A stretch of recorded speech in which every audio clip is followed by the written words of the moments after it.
Okay, hey guys, so today is Thursday, May 16th, 2024. A year ago yesterday, so May 15th, 2023, we closed on Nordic. So this is kind of going to be like a year in review. The crazy things that we've accomplished and some of the things that shockingly are still not done yet. So, it's just kind of a check-in point. A year later, it's a big deal. I am incredibly proud of how far we've come. Last night, I laid in bed and I watched the tour. If you go back on the channel, one of the first videos is the before tour. We have yet to do the after tour because it's not really done yet.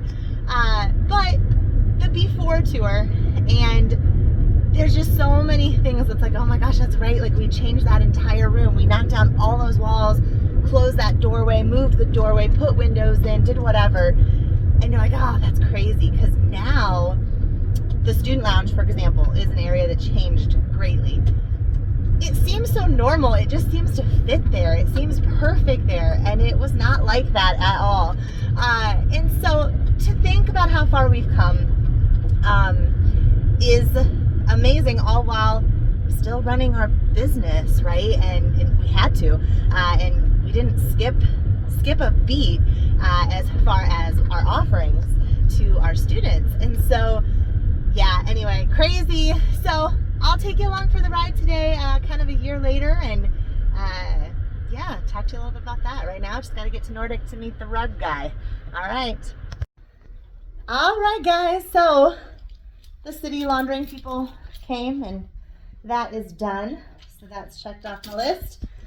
So yeah, a little talk about, kind of where we are a year into this. So obviously, this kind of stuff, having my office, having everything here, having everything handy to be able to do my job. The teachers have everything they need to do their job. Reception more or less has everything. Well, they have everything they need to do their job. It's just a little less organized than I would like it. The building is serving us the way we need it to, right? As far as, paint and furniture and all of those kind of things to be able to do what we need it to do. So for example, let's take a look at the waiting room here quick. I think this and the boutique, honestly, and the student lounge, they're all kind of at the same place a year out. Remember that construction was 5 weeks late. So instead of having those 5 weeks to settle in, we had to really slow down that process and settle in, the little bit of times that we had while our season got started. And so instead of being able to really focus, knock out a ton of time settling in, we only could do a few hours, here and there of settling in. So it just took longer. But yeah, a year later, we're sitting at a point where we feel comfortable with, reception has what they need to be able to serve prospective students, new students, our current students, obviously. Things like printer setup and just having like everything, all the papers that they need and references they need and things like that. Computer setup, that was a whole, I don't know if you remember, if you've been watching the vlogs, the whole internet networking stuff, the little blue lights that are throughout, that was a whole thing that I didn't expect at all. Like, I had no idea. I was like, you set up a router. I don't know. That's not going to work in a building like this. So anyway, having internet, having their capabilities. So they're good to go. They're pretty set. Now, I would still like this area to be more organized than it is. So for example, I would like to be able to know exactly, tape is always in this drawer, and I can look at the spreadsheet and know that we have 4 rolls of it. I would like things to be more inventoried and organized in that way. So the waiting room in general, right? Like, we have what we need. It took many weeks, right, to get like the end tables, the coffee tables, to get things like this board back here up and going, right? That stuff took some time. We literally just had the furniture in here when we first moved in. So now we're to the point where the furniture's here. It functions as it needs to function. Plus, there's some extra little added amenities to make it more comfortable and more informational for people as well. Getting the TVs hung up. There's one back there. Getting all the TVs hung up and working, and spot TV, and there's 24 cameras around the building. All of those things, right? Like, that all took a lot of time. So when you stop and you think about what has been done, it really is amazing. The boutique, same thing. It's functional. The student lounge, same thing. We can go in there and look quick. You know, they're functional spaces. They're working for what we need them to, but they're definitely not done yet a year later. No, they're definitely not done. So the student lounge, we needed, or we wanted to function the way we wanted it to. We wanted a key padlock on the door, so we have that. And then we've got lights. So there's seating in here, there's a fridge in here, there's a microwave in here, there's some cleaning supplies in here, there's more additional seating that they can move around, and you know, then they have a couch and their tables. We do have a broken chair situation, you can tell one's missing, and you know, 2 garbage cans because they need that as well. And so the space is functional.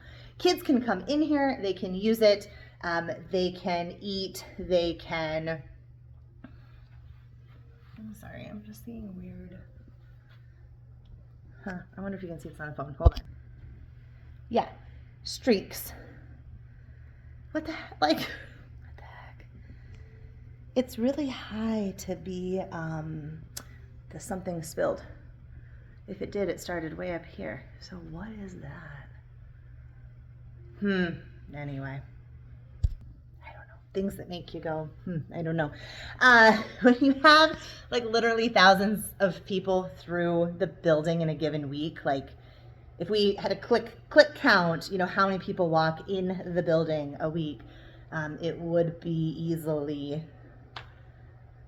let me do some quick math in my head here. I mean, easily 2,000 to 3,000 people. Maybe not unique people. That might be the same mom who's bringing a daughter on Tuesday and then a son on Thursday, right? But that's still a person in the door and in the building. And so, yeah, when you have a building with that much activity, you're going to have random things like that. But anyway, so this space is usable, but as you can notice, there's no like art up. There's really nothing to take it to the next level. It's just functional. Same thing here with the boutique. We have a lot of items for the boutique yet to put up. You can see there's like nothing on the walls, basically. It's like, again, it's functional. We have our stuff in here and it's all tagged and it's all, you know, on hangers and organized and all the shoes. But there's more to do to like up level it. We have a bunch of grid to put on walls, and I'm trying to think what else. It might just be the grid that's left, but stuff like that to hang on walls, right? So we're getting there, I guess is my point. A year later, I just kind of want to mark that, like where we're at. So much has been done. So much has been done. When you look at, like I said, spot TV, the TV monitors, the reception desk getting up and running, the vending machine getting in here, the just boutique getting to that point is a lot, right? The student lounge getting to that point, the staff lounge getting to the point where it's functional. Each studio, that's mirrors, bars, subfloor for some, Marley floor for all of them, mirror curtains for most of them, right? Like, that's a lot. That's a big undertaking when you're talking about this much square footage, this many studios. Everything we do now is like, you know, times 6. Woo! Got a fly or something in here.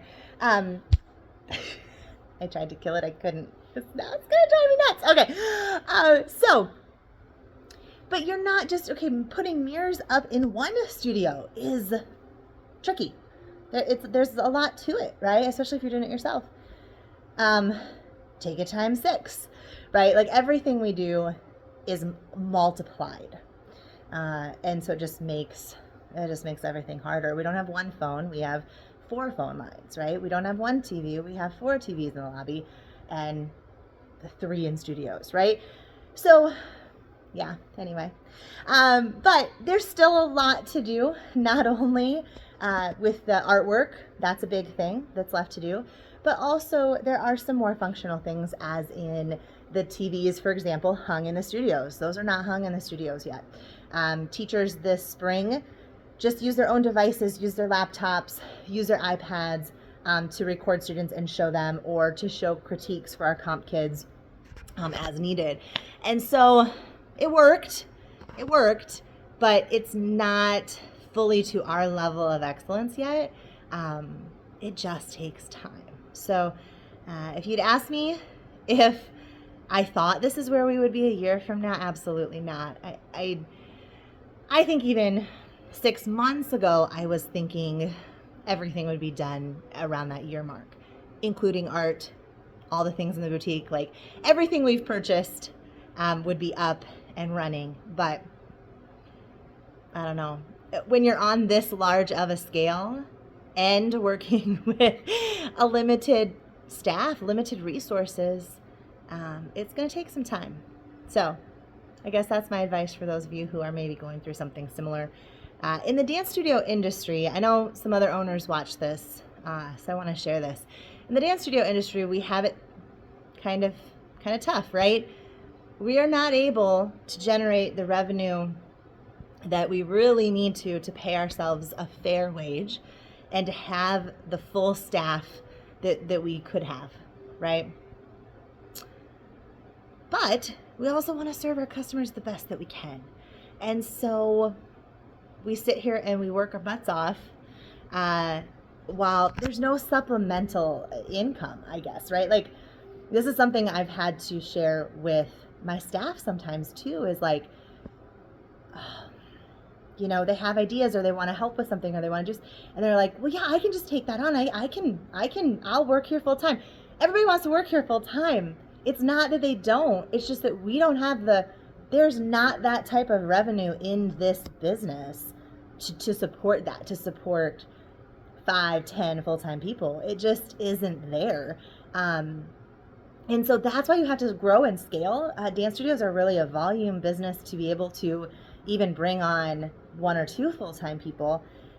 So it's a really, really interesting business model. And that's why also a lot of us either work a different job to help make ends meet, which I did for many years too. I worked as a first grade teacher while I had the studio. I've been fortunate enough for the last, 8 years, to work full-time for my studio. And when I say fortunate, I mean you get to work 80 hours a week for half the pay that you made as a teacher. You get to. But it's challenging for a lot of studios. It's just a challenging business. A CEO doing what we do and accomplishing what we do on a daily basis should be getting paid hundreds of thousands of dollars a year. There's just no way to make that happen at a dance studio unless you have just crazy numbers, right, as far as students go. And then, like what we've just done, you get more numbers, you need more square footage. And then all of a sudden there's this big deficit in, okay, now our overhead is this much and our students are here. Now we're going to get to here and we're going to get to here. But then at some point, do you outgrow the space again and have to increase your expenses? Because for a dance studio, so much square footage is needed. Like, we're always, and it's a youth activity. Unfortunately, the masses won't pay what the actual value of the experience is, unfortunately. So we have to lower our prices to a value that people will pay. although it should be double that, to actually be able to pay a CEO and full-time staff and things like that. Anyway, I'm off on a tangent here. But what I'm getting at is that the dance studio business is rough. We do it because we love it, of course. And we do it because we know that it changes lives. Not just like in the moment, but it changes lives for long term. And that's why we do it.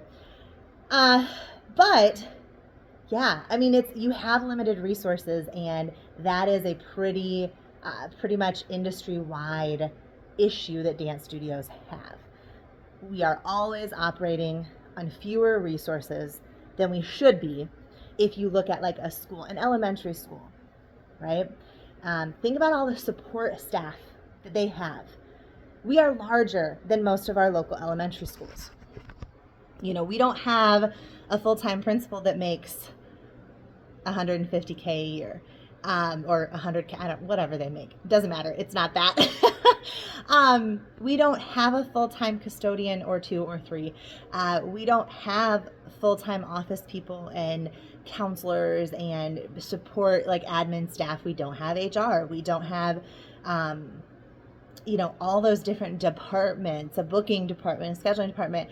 I just know these things because I've worked for Cedar Falls schools. And so I know that setup, and, we don't have that. We don't have IT. We don't have an IT department that we call when something, is broken. Like, it's just a whole different world because we don't have that supplemental income. We're not getting funded by anyone but the people that walk through our doors and pay tuition and fees. That is our only funding. There's no grants. There's no public funding. There's no federal funding. Like, this is it. And so it takes a while to get done big tasks because you're just understaffed. So anyway, tangent. Gosh, I didn't plan on doing that. But for the owners out there who are moving or going through you'll appreciate that.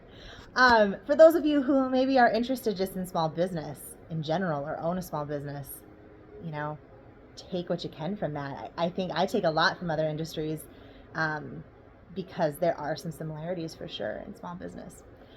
Anyway, so the moral of the story is, a year later, I'm very proud of what we've accomplished. When you look at the list of things that have been accomplished, it is actually pretty amazing. And I go, oh my gosh, I can't believe we did all that. I can't believe we did what we did in those first couple months, right? Like, that's just insane to me. But you also look at the list of things yet to do, and that is long too. So, you can look at either side of it, and they're both heavy. Like, there's a lot on the list of things that have been accomplished, and there's a lot on the list of things yet to be accomplished. But it feels good to be here, to know that heading into next season, we don't have to worry about mirrors and bars and Marley and stereo systems and locks and spot TV and viewing monitors and furniture in the waiting room, and reception doesn't have what they need. We don't have to worry about any of that. All of that is set up. So think about how much time and energy and effort and resources that frees up, right? Of course, I want to spend a little more time with my family this summer. That is a priority. But also it frees up more time within the business too. So I'm really, really excited for that. And we have our first full-time person coming into the office during the day, officially starting July 1st, kind of unofficially she started now. And I mean, that's going to be a huge game changer for us too. So we have the building functional, which is amazing. And then we have this new full-time person coming in as well. And I'm really excited for the future because I know what that means for our families and what we're going to be able to get done. So that's where we sit a year in. A year ago today, you can watch the video, they were starting to take down ceiling tiles upstairs, getting ready to knock walls down. They were putting up all the RAM board throughout to protect the floors that we were keeping. That was a year ago. I would not go back. I'm very happy in this space without, sheetrock dust everywhere and, complete mess and like almost a daunting task ahead of you that needs to get finished. I'm very, very glad to be standing here today in a completed space that just needs some artwork, that just needs better signage, right? Like the signage is still this kind of thing, a piece of paper, right? Hanging on the wall. Like those are the things that we're just going to continue to streamline, up level, either put the plastic like sleeve things on the wall that you can put papers in. Maybe it's bulletin boards that go underneath each TV. We actually have a bunch of bulletin boards from our last location that we used for that kind of thing. So anyway, I just think those things will continue to make us feel at home, feel settled, continue to help inform and educate our parents while they're in the waiting room and students while they're in the studios as we get more and more stuff up in the studios as well. But the space is fully functional, and that is a really, really good feeling. And so yeah, I'm happy with it. I'm very content with where we're at. As much as it is not in alignment with what I probably thought even 6 months ago, I'm very content. I know that we've done everything we could do, everything humanly possible. We worked as much as we physically and mentally could. In addition to our normal full-time jobs, we worked as much as we could on putting this space together. So while the messy hall and no artwork are not ideal, I feel good about it. And I know that we're going to continue to just get settled in, and it's just going to continue to feel better and better. So yeah, that's where we are a year later. We're going to wrap up the vlog because I have a lot of other things to do today. It's the end of the season, so one of the big things that we're doing right now is I meet with each staff member one-on-one. So I've got to try to get all of my work done during the day today, because in the evening, afternoon and evening, I have a ton of meetings set up tonight and on Saturday and on next Tuesday and next Thursday. So that takes a lot of time out of my normal hours that I work to do that. So I have to figure out how to, anyway, so we're going to wrap up the vlog now. But thank you guys for coming along on this journey. If you go back and watch the vlog from a year ago, I mean, it's just a whole different world. And yes, there's things that we need to do here yet, but it's pretty cool how far we've come. All right, bye guys.